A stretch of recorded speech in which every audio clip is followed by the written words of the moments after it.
ETF index mutual funds నేర్చుకుని stock మార్కెట్లో రాణించాలనుకుంటున్నారా? వెంటనే ఈ నెంబర్కి కాల్ చేయండి. అమ్మ నమస్తే అమ్మ. నమస్తే తల్లి. కర్పూరంలో 2 రకాలు ఉంటాయి, పచ్చకర్పూరం, మామూలు కర్పూరం. కానీ ఈ పచ్చకర్పూరం వాసన మాత్రం చాలా గుమాలిస్తూ ఉంటుంది, చాలా పవిత్రమైంది అంటారు. ఈ పచ్చకర్పూరంకి మామూలు కర్పూరంకి ఏంటమ్మా తేడా? పచ్చకర్పూరం పూర్తిగా చెట్టు నుంచి వచ్చేదమ్మా. మామూలు కర్పూరం కూడా చెట్టు నుంచే వస్తుంది, కానీ ఇంకా రసాయనాలతో కూడా తయారయ్యేటటువంటిది ఉంది దాంట్లో. ఈ రెండింటికి ఉన్న తేడా ఏమిటంటే పచ్చకర్పూరం మంచులాగా మెలమెలమెలమెలా దగదగదగదగా మెరిసిపోతూ ఉంటుంది. మనం కర్పూరపు బిళ్ళలు చేసుకునేటప్పటికల్లా అందులో కొద్దిగా వ్యాక్స్ కలిపేటప్పటికి అది ఆ రంగు ఉండదు, కానీ ముద్ద కర్పూరంగా కనుక తీసుకున్నట్టయితే మెరుస్తూ కనపడుతూ ఉంటుంది. ఇది హారతి ఇస్తారు కనుక దీనికి హారతి కర్పూరం అంటూ ఉంటాం. ఇది పచ్చకర్పూరం అన్నది చాలా విలువైనటువంటిది, ఖరీదు కూడా ఎక్కువ. ఇది పచ్చకర్పూరం మామూలు కర్పూరం లాగా దగదగా మెరవదు, కొంచెం ఓపేక్ అంటారు. అంటే దాని నుంచి ఇలా చూస్తూ ఉంటే ఒకవైపు నుంచే కనపడుతుంది. మరి గ్లాసెస్ ఉంటాయి చూడ, అద్దాలు, కొన్ని అద్దాల్లో ఇటు అటు తేడా లేకుండా ఇట అట అన్నట్టు ఒకే అద్దం లేనట్టు కనపడేది కాకుండా ఇటు నుంచి చూస్తే బయట ఉండే వాళ్ళకి లోపల వాళ్ళు కనపడరు, కానీ లోపల వాళ్ళకి బయట వాళ్ళు కనపడతారు, అట్లా అన్నమాట. అట్లా కొద్దిగా ట్రాన్స్పరెన్సీ తక్కువ ఉండేటట్టుగా ఉంటుంది. ఇది ఫ్లేక్స్గా బిళ్ళలుగా ఉంటుంది సహజంగానే. కొంచెం అచ్చమైన తెలుపు కాకుండా కొద్ది అందులో ఆఫ్ వైట్ అంటామే, అంటే కొద్ది పసుపు కలిపితే తెలుపులో ఎట్లా ఉంటుందో అట్లా ఉంటుంది. ఇది అలా పెట్టినట్టయితే ఆ కర్పూరం ఈ కర్పూరం కూడా ఉత్పతనం చెందుతాయి. ఉత్పతనం చెందడం అంటే గాలికే అవి ఆవిరైపోతాయి, అవి నీరు కారవు, ఏమవుతాయో తెలియదు, కింద ఏమీ మిగలదు. అందుకే ఏదైనా అవశేషాలు లేకుండా పోతే ఏమంటే హారతి కర్పూరం లాగా హరించుకుపోయారు అంటారు.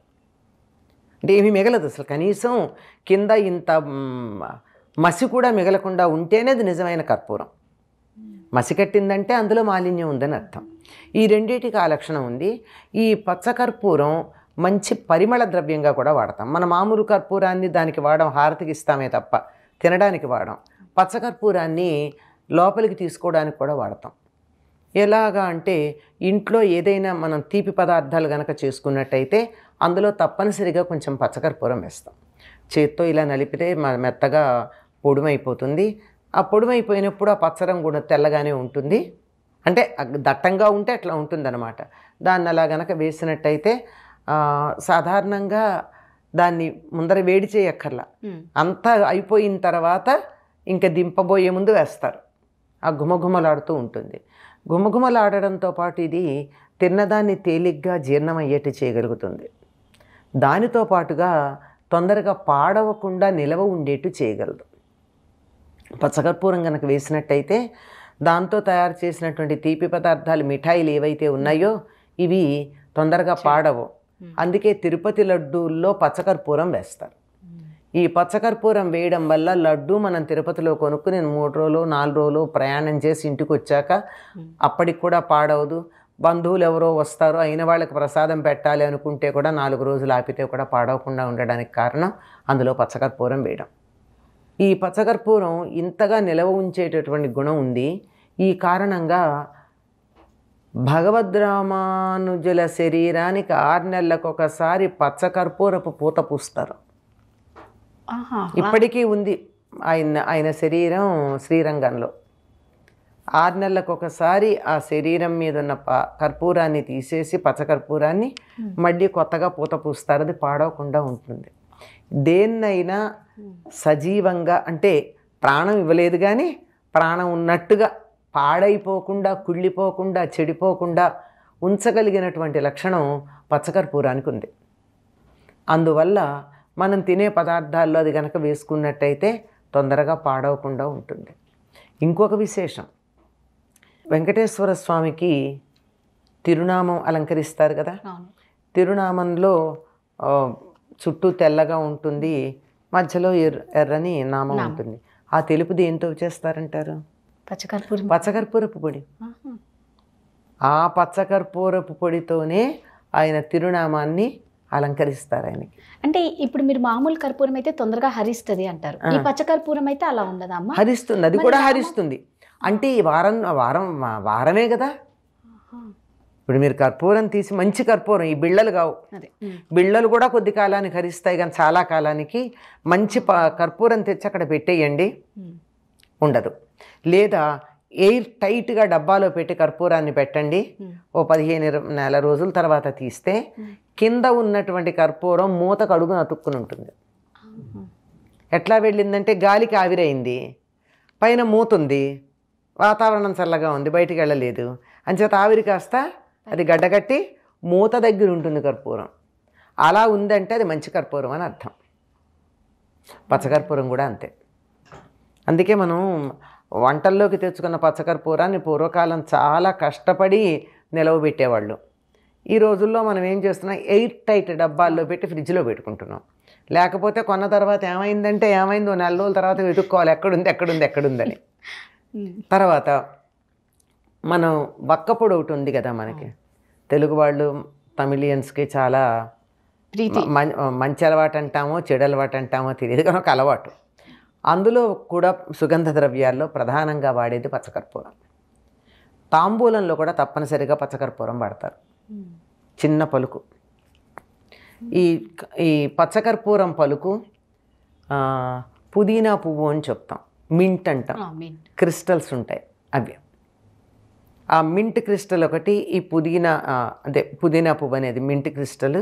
తర్వాత ఈ పచ్చకర్పూరం 2 కలిపి అరచేతులు వేసి ఇలా కలపండి, 2 కలిపి నీళ్ళు అయిపోతాయి.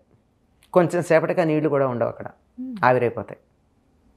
బాగా తలనొప్పి ఉన్నటువంటి వాళ్ళకి పూర్వకాలం ఇళ్లల్లో అంతే చేసేవాళ్ళు. పచ్చకర్పూర పలుకు ఒకటి, ఈ పుదీనా పువ్వు పలుకు ఒకటి కలిపి అరచేతుల్లో ఇట్లా వేసుకుని ఈ 2 కణతలకి ఇలా అంటించేసి ఇంకా కావాలంటే కాసేపు ఇలా కూడా పెట్టి అంటే ఒక 5-10 నిమిషాల్లో తలనొప్పి తగ్గుతుంది. అమ్మంటే ఇది ఇప్పుడు మీరు అన్నారు కదా, మనం తిండిలో కూడా వేసుకోవచ్చు ఆహారం అంటే, దానికి ఒక మోతాదు అనేది ఉంటుందేమో. ఉండే వాళ్ళకి తెలుస్తుంది. మరీ ఎక్కువ వేస్తే ఘాటు ఎక్కువగా ఉంటుంది, ఎంత ఘాటున్నా వాసన అంతే ఉంటుంది. వాసనలో ఎక్కువతో ఇప్పుడు 10 గులాబీ పూలు పెట్టినా 100 గులాబీ పూలు పెట్టినా 1 గులాబీ పువ్వు పెట్టినా గులాబీ వాసనలో దట్టం ఉండదు. ఎక్కువ దూరం వ్యాపించడంలో తేడా ఉంటే ఉండాలి. కానీ 1 గులాబీ పువ్వు వాసన ఉంటే కొంచెం ఉండి, 2 గులాబీలు గట్టిగా ఉండి, 10 గులాబీలు ఉంటే మనం భరించలేనంత గులాబీ వాసన ఉంటుందని ఏం లేదు కదా, లేదు, అంతే లెక్క. అట్లా ఉంటుంది. ఈ ఒక్కపొడిలో కూడా తప్పనిసరిగా అన్ని రకాలైనటువంటి పదార్థాలు, అందులో సుగంధ ద్రవ్యాలు వేస్తారు కదా, యాలక్కాయలు, లవంగాలు, తర్వాత ఇంకా అనేక రకాలైన సుగంధ ద్రవ్యాలు ఉన్నాయి. కొన్నిటి పేర్లు మన వాళ్ళకి చాలామందికి తెలియని కూడా తెలియవు. జాజికాయ, జాపత్రి, ఒక ప్రత్యేకమైనటువంటి లవంగం వేరే ప్రత్యేకం, ఇలాంటివన్నీ కలిపి చక్కగా మంచి నేతిలో వేయించి వాటిని పొడుంచేసి ఆ పొడుము అలా ఉండగా ఈ పచ్చకర్పూరమును పుదీనా పువ్వు కలిసి నలిపేసి దాంట్లో కలిపేస్తారు. కలిపి అది ఒక పలుకుల్లో కలుపుతారు. ఇళ్లలో తయారు చేసుకునేవాళ్ళు పూర్వకాలం. ఇలా చేయడమే కాదు, అన్నం తిన్నాక తాంబూలం వేసుకునేటప్పుడు తప్పనిసరిగా పచ్చకర్పూరం వాడేవాళ్ళు. ఆకులు, చక్కని ఆకులు తెచ్చుకుని దాన్ని తుడిచి సున్నం రాచి, ఆ సున్నం రాచిన తర్వాత వక్కలు దాని మీద పెట్టుకుని ఆ వక్కలతో పాటు యాలక్కాయ, లవంగం, ఇలాంటివన్నీ, జాజికాయ, జాపత్రి, ఇంకా గులాబీ రేకలు, కాచు, ఇంకా చాలా పదార్థాలు, కస్తూరి, దాంతోపాటుగా కర్పూరం. వీటి పాళ్ళు తేడా ఉంటాయి. ఇందాక అడిగారు కదా ఎంత మోతాదు ఏంటని, అది చెప్పలేం. కానీ దీంట్లో ఒకప్పుడు తెలిసేదట.